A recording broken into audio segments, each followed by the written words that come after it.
எப்போதெல்லாம் தமிழக அரசுக்கு மக்கள் பிரச்சனை ஏற்படுகிறதோ, அதை முறையாக சரியாக தீர்க்க முடியாத நிலை இருக்கிறதோ, அப்போதெல்லாம் மத்திய அரசின் மீது ஒரு குற்றத்தை மக்கள் மீது வைப்பது அவர்களுக்கு பழக்கமாக ஆகிவிட்டது. அப்பொழுதுதான் அவர்கள் செய்யக்கூடிய முறையான பணியை சரியாக செய்யவில்லை என்பதை மக்கள் மனதிலிருந்து நீக்க வேண்டும் என்பது அவர்களது எண்ணமாக இருக்கிறது.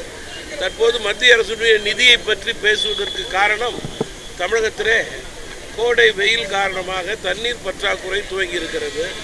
தண்ணீர் பற்றாக்குறைக்கு ஆக்கப்பூர்வமான பணியை செய்ய வேண்டிய கடமை தமிழக அரசுக்கு உண்டு. அதை அவர்கள் முறையே சரியே செய்ய வேண்டும். பல இடங்களிலே மக்கள் தண்ணீர் குடங்களோடு நிற்கக்கூடிய நிலை ஏற்பட துவங்கி இருக்கிறது. இந்த மாதத்திலே அதை முறையே சரியே அரசு செய்ய வேண்டும் என்பதுதான் எங்களுடைய வேண்டுகோள். தண்ணீரிலே நாங்கள் அரசியல் செய்ய விரும்பவில்லை. ஆனால் திமுக கூட்டணி அரசு மேகதாது அணை கட்டுவேன் என்று பிடிவாதமாக காங்கிரஸ் தலைமையிலான அரசு கர்நாடகாவிலே கூறுகிறது. 2 இங்கே தண்ணீர் தடமாற்றோம் என்று பிடிவாதம் பிடிக்கிறது. இவைகளெல்லாம் கூட்டணிக்காக, வாக்கு வங்கிக்காக திமுக அரசு கேட்பதில்லை என்பது அரசியல் உள்நோக்கம் என்பதிலே மாற்று கருத்து கிடையாது. விவசாயிகளுடைய எண்ணங்களை பிரதிபலிக்கும் கட்சியாக திமுக செயல்படவில்லை என்பது கர்நாடக அரசிடமிருந்து அவர்கள் கண்டிப்பாக பேச வேண்டிய நிலையை ஏற்படுத்த தவறுகிறார்கள் என்பதற்கு எடுத்துக்காட்டாக இருக்கிறது என்பதை நான் குறிப்பிட விரும்புகிறேன். தமிழகத்திலே கோடையிலே தண்ணீர் பிரச்சனையை தீர்ப்பதற்கான ஆக்கப்பூர்வமான பணிகளை, முயற்சிகளை தமிழக அரசு செய்ய வேண்டும். குறிப்பாக முறையாக பல மாதங்கள் தண்ணீரை கர்நாடக அரசு தமிழகத்திற்கு அளவின்படி கொடுக்கவில்லை என்பதை அவர்கள் வலியுறுத்தி பெற வேண்டும். பெங்களூருக்கு தண்ணி வேண்டும் என்பது தமிழக மக்களுடைய எண்ணம். அதில் எங்களுக்கு மாற்று கருத்து கிடையாது. அதே போல தமிழகத்தினுடைய விவசாயிகளுக்கும் தண்ணீர் வேண்டும். பல மாவட்டங்களிலே குடி தண்ணீருக்கும் தண்ணீர் வேண்டும் என்பதுதான் எங்களுடைய வேண்டுகோள். கஞ்சா போதை தமிழகத்திலே அதிகரித்து கொண்டு போவது மிகுந்த கவலையையும் வேதனையும் அளிக்கிறது. பத்திரிகையிலும் தொலைக்காட்சியிலும் தினமும் தொடர்ந்து எங்காவது ஒரு பகுதியிலே கொலை, கொள்ளை, இதன் அடிப்படையிலே ரகளை என்ற செய்தியை குறைக்கக்கூடிய வண்ணம் இதனை கட்டுப்படுத்தக்கூடிய அரசாக தமிழக அரசு செயல்பட வேண்டும். குறிப்பாக காவல்துறையினர் கண்டிப்போடு செயல்பட வேண்டும் என்பதுதான் பொதுமக்களுடைய வேண்டுகோளாக இருக்கிறது. வெயில் தாக்கம் அதிகரித்து கொண்டே போகிறது.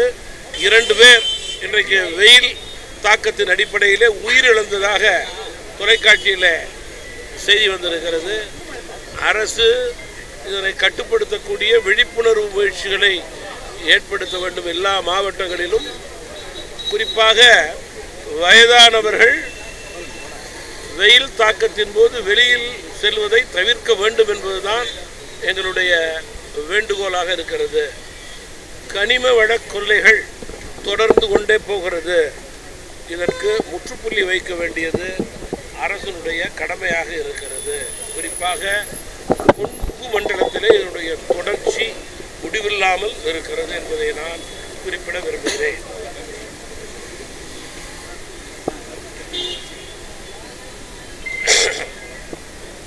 கோடை காலத்தினுடைய பயிற்சிக்கு கட்டணம் அரசு வசூலிப்பது என்பது சந்தர்ப்பத்திற்கு ஏற்றவாறு மாணவர்களையும் பெற்றோர்கள் மீதும் சுமையை ஏற்றக்கூடிய பணியாக இருக்கிறது.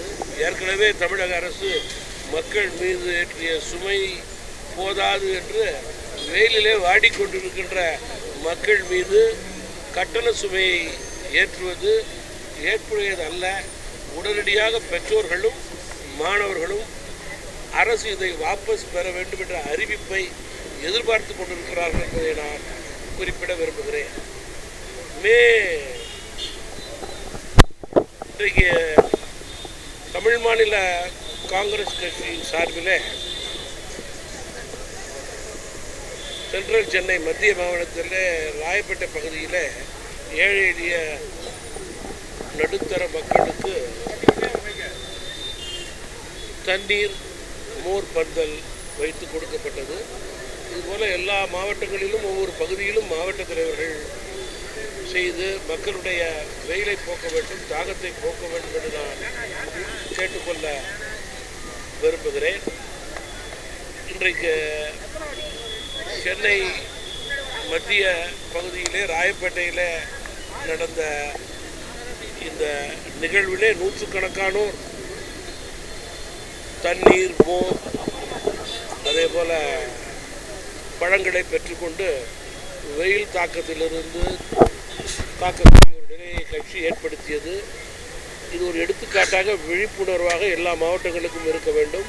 முடிந்தவரை எல்லா மாவட்டங்களிலும் இந்த பணியை ஏதாவது ஒரு இடத்துல இயக்கத்தின் சார்பிலே மாவட்ட தலைவர்களும் மாநில நிர்வாகிகளும் செய்ய வேண்டும் என்பது என்னுடைய வேண்டுகோளாக இருக்கிறது. குறிப்பாக இந்த இலவச மோர், தண்ணீர் பந்தல், பழங்களெல்லாம் கொடுப்பது அவரவர்களுடைய வசதிக்கு ஏற்றவாறு மக்கள் வெயிலிலிருந்து மக்களை காப்பாற்ற வேண்டும். அவர்களுக்கு ஒரு நிவாரணம் வெளியிலே செல்லக்கூடிய கட்டாயமாக இருப்பவர்களுக்கு கொடுக்க வேண்டும். குறிப்பாக வசதி இல்லாதவர்களுக்கு உதவி செய்யக்கூடிய நிலை இருக்க வேண்டும் என்று செய்வதுதான் இதனுடைய நோக்கமாக இருக்கிறது. சில இடங்களிலே சென்னை மாநகராட்சி இதற்கு முறையாக சரியாக ஒப்புதல், பர்மிஷன் கொடுப்பதில்லை, அனுமதி கொடுப்பதில்லை என்ற குற்றச்சாட்டு இருக்கிறது. ஒன்று, அரசே முழுமையாக ஆயிரக்கணக்கான இடங்களிலே சென்னையிலே செய்யக்கூடிய நிலை ஏற்படுத்த வேண்டும், அல்லது மற்ற கட்சிகளோ பொதுநலன் சார்ந்தவர்களோ செய்யும்போது அதற்கு உடனடியாக அனுமதி கொடுக்க வேண்டும் என்பதுதான் எங்களுடைய வேண்டுகோளாக இருக்கிறது. பல இடங்களிலே நடைபெற்று கொண்டிருக்கிறது, இல்லை என்று நான் சொல்லவில்லை.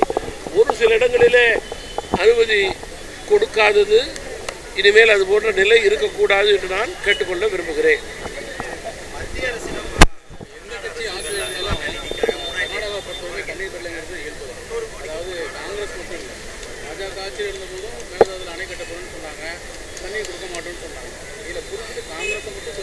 இன்றைக்கு என்ன நிலை?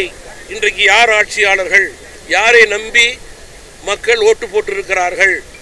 தமிழகத்தினுடைய ஆட்சியாளர்கள் திமுக, அதற்கு துணை நிற்கிறது காங்கிரஸ்.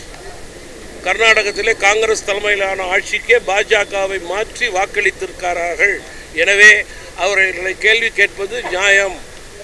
அவர்களுக்குள் தேர்தலுக்காக, வாக்கு வங்கிக்காக தண்ணீரை கேட்பதை குறைத்து கொண்டு அதற்கேற்றவாறு வாக்கு வங்கி அரசியல் நடத்துவது ஒருபோதும் ஏற்புடையதல்ல.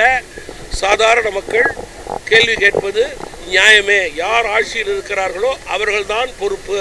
இன்றைக்கு தண்ணீர் வேண்டுமென்றால் இன்றைக்கு ஆட்சியில் இருப்பவர்கள் தான் பொறுப்பு. 10 வருடத்துக்கு முன்னாடி ஆட்சியில் இருப்பவர்களை பற்றி நீங்கள் பேசுவதில் எந்த பிரயோஜனமும் இன்றைக்கு கிடையாது. மத்திய அரசுடைய உள்துறையினுடைய கோட்பாடுகளுக்கு ஏற்றவாறு படிப்படியாக நிவாரண நிதி மாற்றாந்தான் மனப்பான்மை இல்லாமல் எல்லா மாநிலங்களுக்கும் கொடுக்கப்படுகிறது.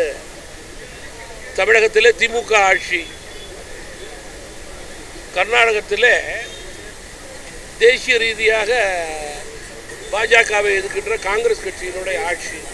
கர்நாடக அரசுக்கு இப்போ கூட தானே கொடுத்துருக்காங்க. தமிழகத்திற்கு தேவைக்கேற்றவாறு படிப்படியாக கொடுப்பார்கள் என்பதிலே மாற்று கருத்து கிடையாது. அதே நேரத்தில் கொடுத்த பணத்தை வெளிப்படையாக கொடுத்த முக்கியமான பிரச்சனைக்கு, விஷயத்திற்கு, ஏழை எளிய நடுத்தர மக்களுடைய வருங்கால வாழ்வு முன்னேறுவதற்கு, இன்ஃப்ராஸ்ட்ரக்சர் கட்டுமானங்களை முறையாக்குவதற்கு அதை வெளிப்படைத்தன்மையோடு செயல்பட வேண்டும் என்பதுதான் முக்கியம். அதைத்தான் நாங்கள் வலியுறுத்துகிறோம். மாநில அரசு மத்திய அரசு கொடுக்கின்ற நிதியை முறையே, சரியே, வெளிப்படைத்தன்மையோடு செலவு செய்ய வேண்டும் என்பதுதான் முக்கியம். அதுதான் மக்களுடைய கேள்விக்குறியாகவே இன்றைக்கு இருக்கிறது. கொடுத்த பணத்தை முறையே செலவு செய்திருந்தால் அடுத்தடுத்த மழைக்கு இந்த பிரச்சனையே வந்திருக்காது என்பதுதான் உண்மை நிலை. வாக்குப்பதிவு இயந்திரம் வைக்கப்பட்டுள்ள அறையில் சிசிடிவி கேமரா எல்லாம் செயலில் இருக்குது. வாக்குப்பெட்டி மிக ஜாக்கிரதையாக இருக்க வேண்டும், பாதுகாப்பாக இருக்க வேண்டும். வாக்காளர்களுக்கு நம்பிக்கை கொடுக்கும் வகையிலே தேர்தல் ஆணையம் செயல்பட வேண்டும். வாக்குப்பெட்டி வைத்திருக்கின்ற இடங்களிலே உங்களுக்கு கேமராவிலே கோளாறு என்றால் அது இயற்கை என்றாலும் கூட உடனடியாக அதை சரி செய்ய வேண்டும். அந்த நேரங்களிலே பாதுகாப்பை அதிகரிக்க வேண்டியது அந்தந்த பகுதியில் இருக்கின்ற ஆட்சியாளர்கள் அதிகாரிகளுடைய கடமையாக இருக்கிறது. நன்றி.